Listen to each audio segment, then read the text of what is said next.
Okay mga kasanggot, kumusta kayo? So ngayon nga araw, gagawa naman kami ng makakain namin ngayon nga araw. So, Okay. walang iba, karag pa rin. Ito ginatawag namin nga linabuyuang karag. So samahan nyo kami mga kasanggot sa aming pagluto sa aming karag, linabuyuang karag. Okay. Okay mga kasanggot, itong karag ating gagawin nga linabuyuang karag.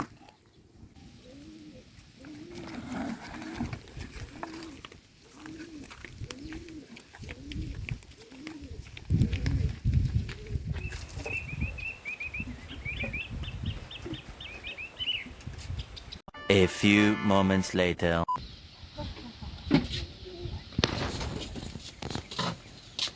Okay na mga kasanggot, ito lang ating karag ngayon. So tapos na natin na linisan. So ang paggagawa ang ating gawin ngayon, ang pagluluto na lang. Okay.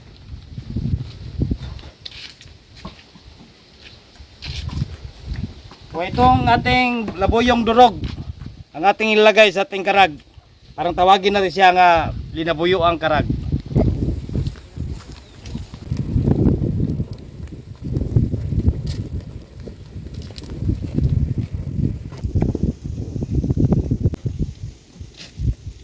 Okay, magluluto na tayo mga kasanggot. Ganoon pa rin mga kasanggot ang kanyang ang oil niya. Kamprag pa rin. Karag pa rin.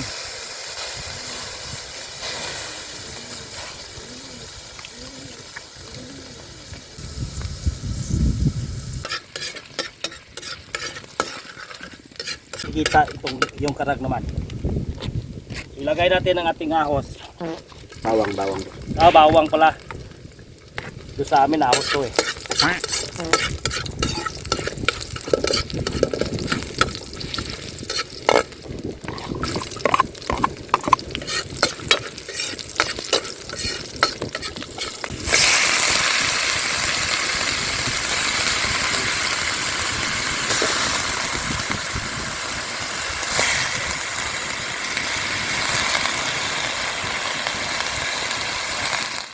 Bango ah.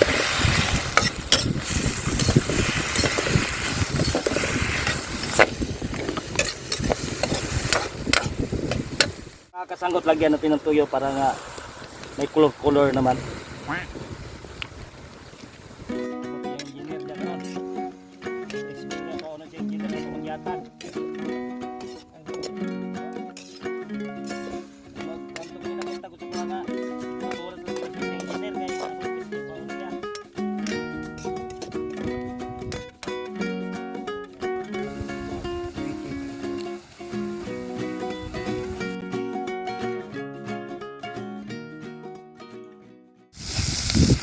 Itong labuyo natin mga kasanggot, tanggaling to sa ating sinamakan kasi madurog na, kailangan na natin lulutuin. Ilagay natin sa ating karag. Wow. Grabe.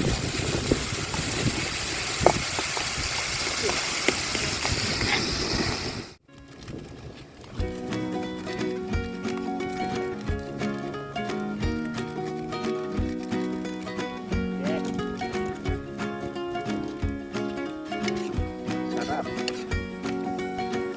Daming sili. Paborito sa mga Muslim, Shoutout sa ating mga kapatid. kaibigan Muslim.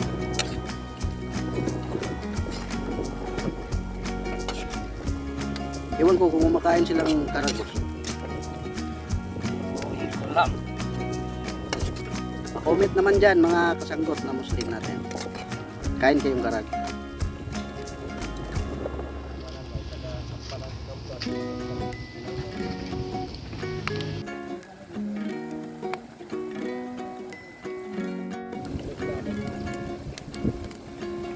Balot, pulimgaan. Timing to mga kasanggot, kaya dalawa lang kami ngayon sa bahay. Nag-listing lang ka mga sakop kasamahan namin. Hindi man ito kumain ng labuyo eh. Okay mga kasanggot, tama na to.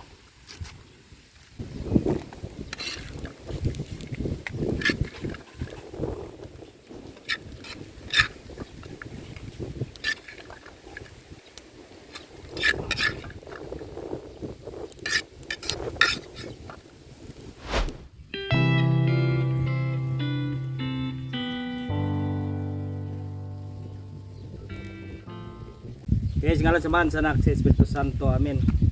Lagi ko salamat iko tol, pagnabukuban ka ng Ginoo, panangini kining grasya ko sa tubangan, katagin ko sa bas kung paglawas. Kung yung Ginoo bani kami kanunay, di kay kami sa grasya, kung kay mo kung ikaw. Sa gahampo kami pasalamat dagi ni Kristo mo Ginoo. Amen. Ngalan sa man sa anak sa Espiritu Santo. Amen. Okay mga kasanggot, kainan na to sa aming ginagawa ngayon, itong linabuyuang karag. So dalawa lang kami kasi walang mga bata na ginag-eskwela. Mayroong pasok. Taon na gang. Pila ka dekada nagpabiling maginawon, bukid nun ang lalawig ang puno sa katahom, nagtagong paraiso Manghang, mga kasanggot. sa kabukiran, habagatan sa nasud di kapulong rehiyon, bisag halus mi tanan mag-uuma, malipayon mi kauban namong pamilya, di patigbabaw namong paghigugma, aron kalinaw na asa usag-usa, among yutang natawhan, among yutang inahan, among gugma magpabilin bisag asa pa'y maaptan, among giampingan sa daghan nga katuigan, kini yutang kabilin sa among katigulangan, abunda sa gasa sa kinaiyahan, nga nagtaga nagkabaskog sa katawhan, mahigalaon ug maabi-abihon, kami taga bukid nun mga mapinanggaon. Bukinon,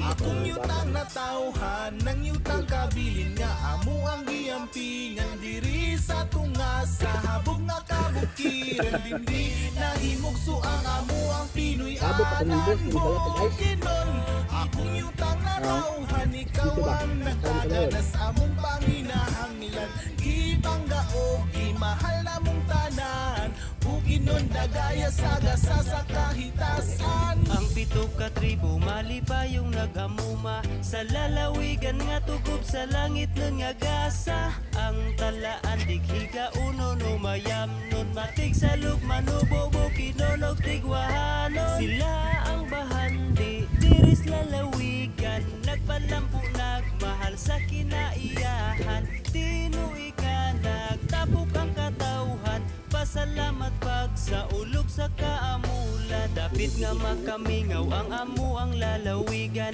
gihandom sa katawhan bisag asa pa'y maaptan, kahapsay og kalinaw maoy amo ang himugtan, gugmagi palabaw kalipay ang natagamtaman, taga bukid di mapasigar buhon, sa atong nasod nagtagana og pagkaon, kalipay namo og mapasalamat, nga kami nagpuyo sa gimahalam